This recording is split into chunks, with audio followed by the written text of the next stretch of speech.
Good morning, I'm Chuck Lind. I'm a historian here at LongLeaf. Today we're going to talk about the sawmill, which is the big part of the mill that kept everything alive here and kept the money coming in. We're looking at the jack chain. This is where the logs would have came out of the pond in the early days. Later it's as you see it, a concrete area where they sorted logs. They would come up here, and as they come up here, they would be checked by length and cut.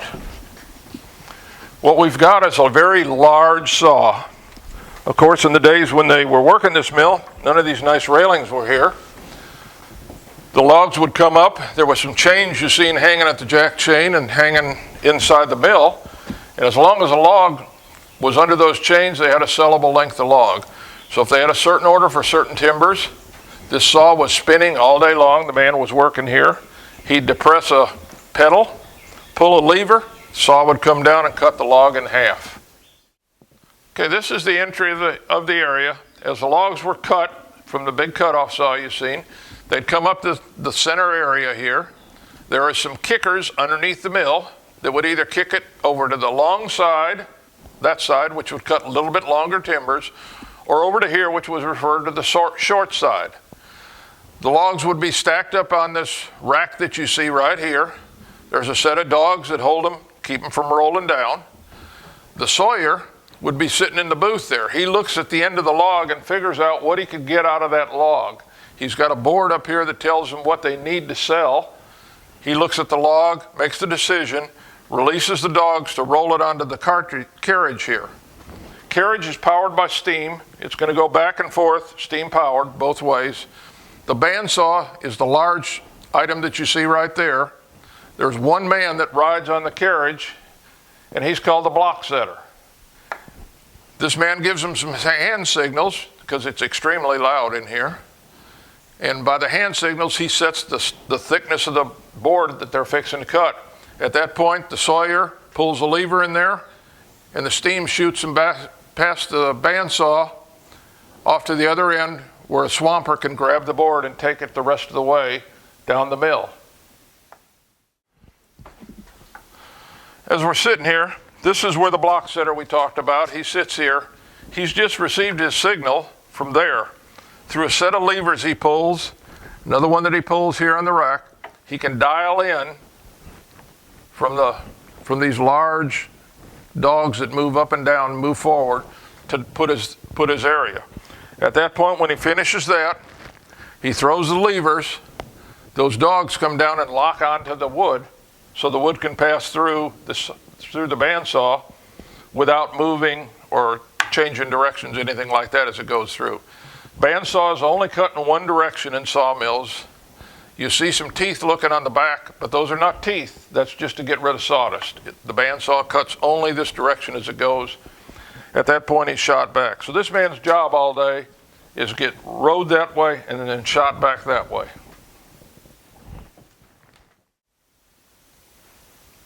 The swamper would stand in that opening there, and as the blade was cutting through the wood, he would help guide the wood onto what you see here. These are live rolls that were spinning all the time. The live rolls would carry the wood down to the various operations that needed to happen. If this side of the mill was cutting heavy timbers, which they did in the early days, the timbers would make it over here to the center, and at the center this was called a crossover. And it was allow the wood to cross over here, go to the back one, where it could eventually get out the back of the building. As the logs come in and get cut, the lumber comes down, and what you see is this live roll set of rolls. They're keeping moving.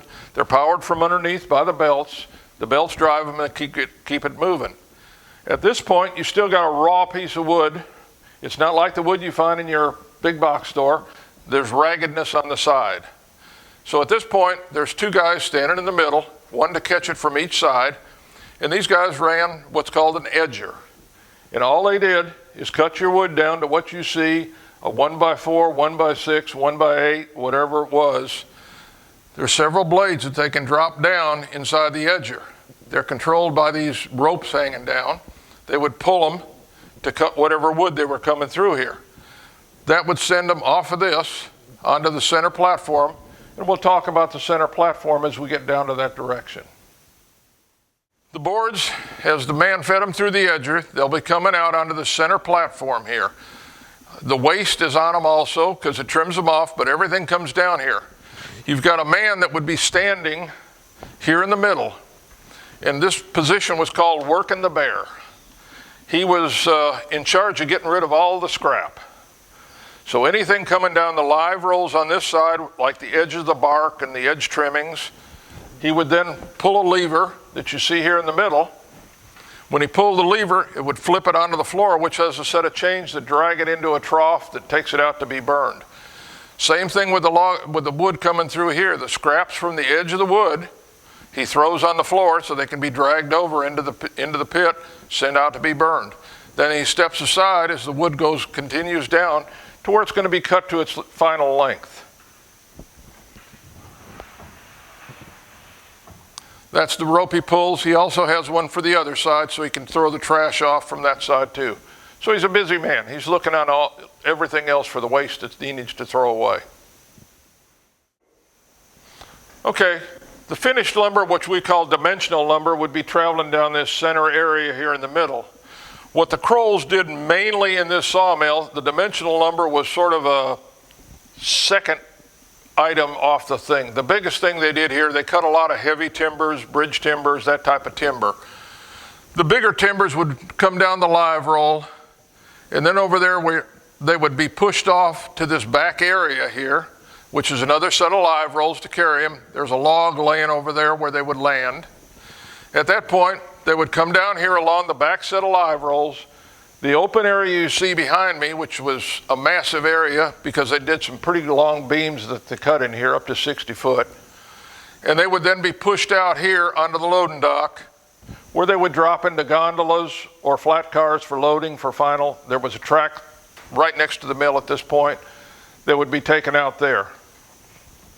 The dimensional lumber that's on this middle area would then shoot across here, and there's an area here that would carry it to the next operation. Originally, there was a man up in the ceiling here that worked a trim saw that was right at the edge of the mill. On one of the remodels, they got a much more modern trim saw, and it trimmed from the bottom instead of blades dropping down from the top, much safer trim saw. At that point, it would move, they would cut to length. And we'll talk about that area next. I'm standing here at the trim saw, which would cut everything to length as the wood would be coming down here. The first thing I'll tell you though, the man worked all the things from here, and in this area of the country, it doesn't get cold often, but it gets cold. If you were an important person in the Crowell lumber operation, a decision maker, you got a radiator for the winter. Otherwise, you suffer just like everybody else. Basically, as the logs come down here, as the timber comes down here, it would be caught by these.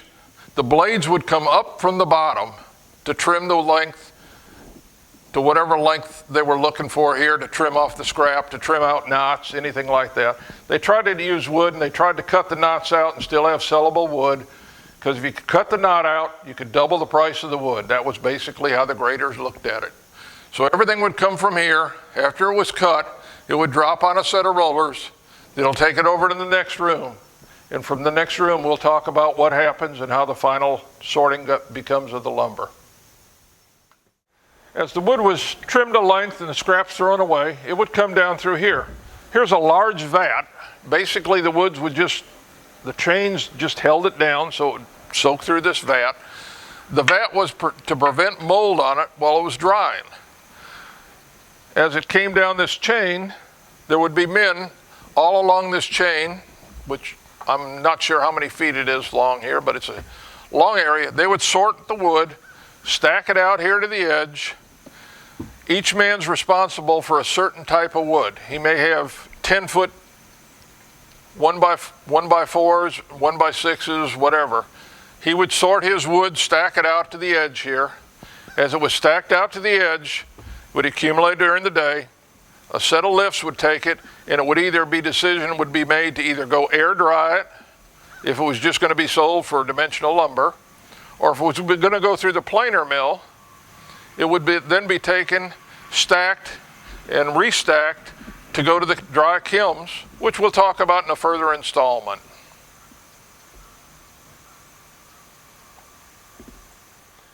We're underneath the mill. This is the area where the jack chain came in for the logs. Basically, the log was brought up, the chain goes back out to grab another log. Well, as the logs came up the jack chain, we talked about a very large cutoff saw up above that you've seen. This cylinder that you're seeing now is a steam-powered cylinder, and it ran a set of clamps. So it could clamp that log as it cut it. Otherwise, the log's going to fly out of the trough when it's been cut.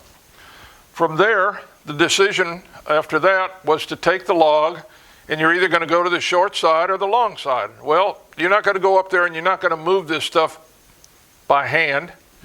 So what they had is another steam cylinder down here, and this steam cylinder is one on each side that looks just like this one, and it would kick the log either to the short side or the long side as it was coming through here. From there, the log would go down to the dogs and make its first cut through the carriage that you've seen up above. Well, you got to turn a log, and turning a 1,200 pound, 2,000 pound log is not an easy chore. So what you've got, the next cylinder down there was called a log turner. They would discharge the steam power. It would go up, and there would be a prong that stuck out, and it would hit the log and rotate the log on the carriage so they could make another cut. At that point, things went on from what we've seen up above. Up here, we're in the saw filers area. This was the highest paid man in the sawmill. If he didn't do his job right to keep the blade sharp, it didn't happen. What you see here is a carriage. This would take the blade down to the bandsaw and back up to be sharpened. This one, on February 14th, 1969, they brought the blade up to be sharpened. The mill was shut down that day, so it never went back down with a sharp blade. What you've got in the middle here are two sharpeners. As the blades came up, they were laid on the ground or put somewhere else, checked for repairs. They would then be put on these machines to file the teeth and also to set the teeth, because you had to have them go in certain angles and certain angles for whatever kind of wood you were cutting. So you came through two bandsaws to do that. As they finished sharpening them, the way they took care of them is they put them up above and hung them up here. These were the sharp ones. You can see there's 3 sets of sharp blades ready to go downstairs. May not be too sharp anymore. Over on the far side, you've got a couple that take care of the circular saw. One of them, the first one there, takes care of the smaller ones. The second one there was capable of sharpening a circular saw that was up to 70 inches in diameter. It would then be passed down through a slot in the floor and taken to the front where they could put that big circular saw on. This completes our tour of the sawmill here at the Southern Forest Heritage Museum. This is one of the most complete sawmills in the country that's still open for the public.